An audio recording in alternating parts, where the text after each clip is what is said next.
Assalamualaikum warahmatullahi wabarakatuh. Perkenalkan, nama saya Antik Syahdatul Kistontinia dari Prodi Perbankan Syariah 2. Saya di sini akan menjelaskan tentang pemikiran sosialisme.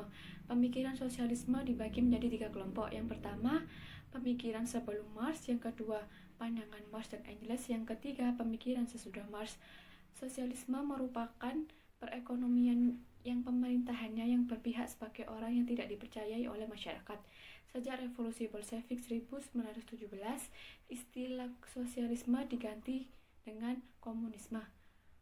Aliran sosialisme sebelum pemikiran Marx seringkali dimasukkan ke dalam sosialis, itu pun yang bersifat utopis, sedangkan yang digabungkan komunis adalah yang dikembangkan oleh Marx.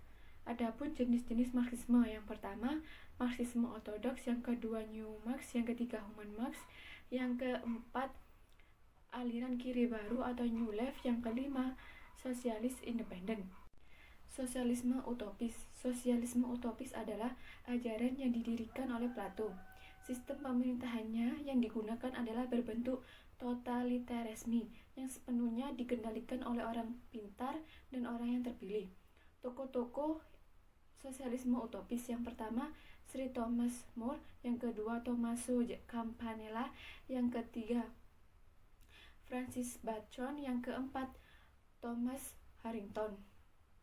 Sosialisme komunitas bersama. Adapun tokoh-tokoh sosialis yang merealisasikan cita-cita mereka menjadi kenyataan. Yang pertama Robert Owen, yang kedua Carles Fourier, yang ketiga Louis Blanc. Sosialisme Marx atau Marxisme. Teori-teori ini tidak hanya melibatkan pandangan ekonomi, tapi juga melibatkan etika, sikap, politik, sejarah, filsafat, dan lain-lainnya. Hampir keseluruhan pandangan Marx diliputi oleh konflik. Ancaman terhadap sistem kapitalis. Karl Marx sangat benci terhadap sistem perekonomian liberal yang digagaskan oleh Adam Smith. Teori Marx yang menjelaskan tentang pertentangan kelas ditulis dalam buku Metafonis Komunis. Dengan materialisme historis, Marx percaya sejarah manusia ditentukan oleh perekonomian yang paling dasar, yaitu perekonomian akan materi. Seluruh tindak tanduk manusia didorong oleh motif ekonomi, yaitu pemuasan ekonomi atau pemuasan materi. Menurut Marx, masyarakat akan mengalami fase-fase sebagai berikut.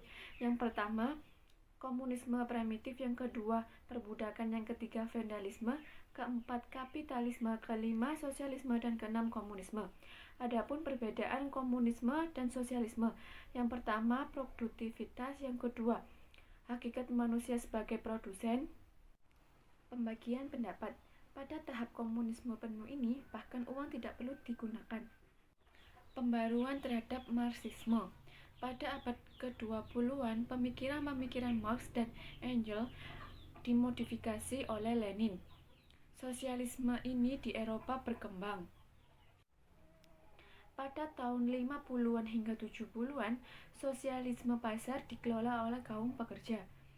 Di Eropa berkembang sebuah aliran sosialis baru, yaitu aliran kiri baru atau yang dinamakan New Left. Zona peralihan. Zona ini adalah daerah yang mengalami penurunan kualitas masyarakat atau lingkungan secara terus-menerus. Dengan adanya penurunan ini secara terus-menerus, akan terbentuknya permukiman yang kumuh secara cepat. Pemikiran sesudah Marx dan Engels berfokus pada dua tema.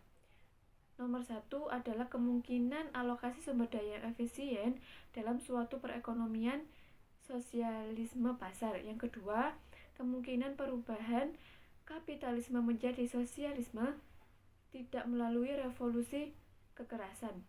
Tokoh-tokoh revisionis, yang pertama Ernst Bernstein, yang kedua Mikhail Tugen-Barnavsky, yang ketiga Kurt Kautsky. Aliran kiri baru atau The New Left. Secara sederhana, aliran ini juga disebut sebagai perpaduan dari Marxisme, Leninisme, ortodoks, dan pemikiran-pemikiran radikal baru. Marxisme muncul lagi dengan diterbitkannya buku Monopoli Kapital.